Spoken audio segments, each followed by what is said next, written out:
How to fix Snapchat login error could not connect. Hey everybody, welcome to the channel. In this video, I'm going to guide you on how you can fix login error could not connect on Snapchat. So without any further ado or delay, let's get started with today's video. If Snapchat says login error could not connect, there could be various reasons for this. The first and foremost thing that you want to check is your internet connection. If you're using Wi-Fi, you can try to search your cellular data or vice versa and see if that helps you solve the problem, because many of the times it could be just your internet that is not working properly.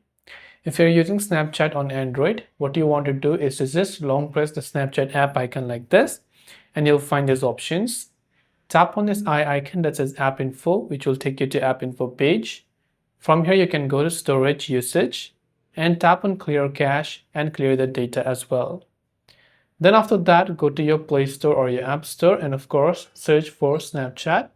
Then you want to check if the app has an update, and if it does, make sure to update it to the latest version. And last but not the least, it could be that there could be some type of issue with your credentials. So make sure your username and email and your password is successfully correct. If you forgot your password, you can tap on this Forgot Your Password button there, and if you want to reset it via phone or via email. And hopefully one of these may have helped you solve the problem. If you have any questions, do feel free to leave them down below. Thanks for watching till the very end, and see you soon in the next video.